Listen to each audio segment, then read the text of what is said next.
Okay, so today's video is going to wrap up the CSS on your flamingo project. So if I come and look at my flamingo project, by the end, it should look like this with all these colors. We had coded the HTML the other day. I had posted what your HTML should look like, no red errors from body to body.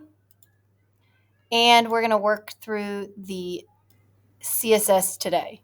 So if I want to come in and look at the CSS, what we coded is we typed the open selector for body.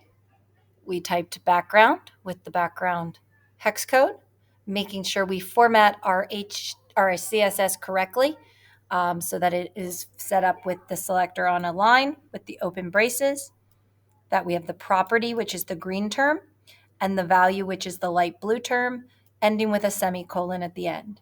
Close braces when we're done with that section of code.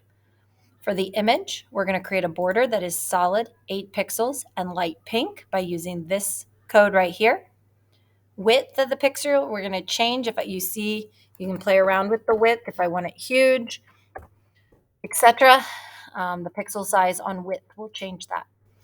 Border radius is going to create these rounded edges. You can create more round. The higher the number you create for this, and it can be done in pixels or percents. You can make almost a complete circle based on how high you make it. We are doing 25 pixels. Just create a semi-rounded edge. And then margin top is going to push a margin underneath that space, -50. Okay. And H1, you can see, be careful, pay attention to the text shadow numbers. There should be 4 1 set, 2 set, 3 set. I think there was a 4th one. I thought, but maybe only, 1, 2, 3, and 4 sets of numbers separated by commas to create that edging around the flamingos. And then we want to shift it to the center.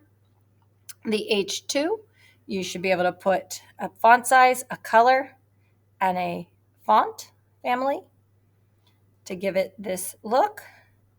For the the paragraph, we're going to change the font size to 25 pixels and the background of that color.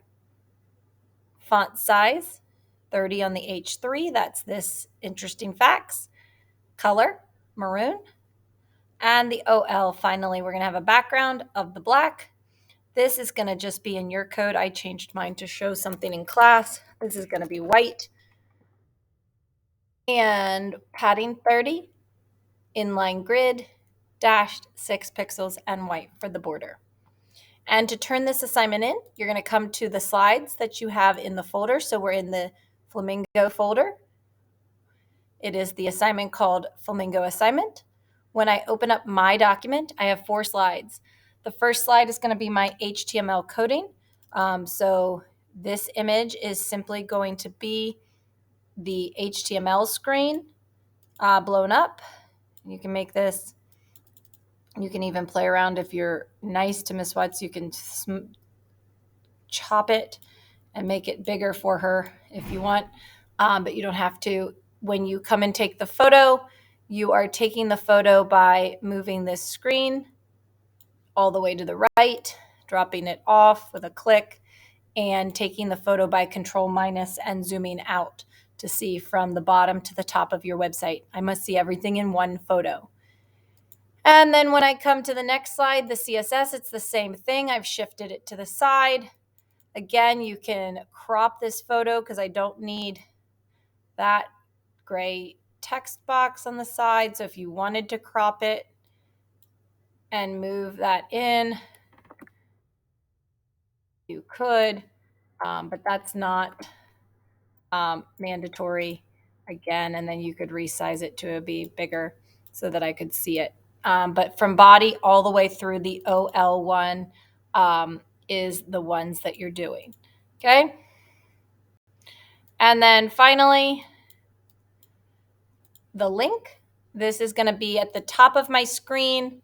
It should end in the word edit right here up at the top. It has the word edit at the end in the white bar. Copy it and I must make it a link. So I must paste it and then hit enter after it turns it into a blue hyperlink. Make sure it's a blue link. And then finally, the visual of your flamingos site, the whole website photoed, and then you may hit submit. And that's what we did in class today.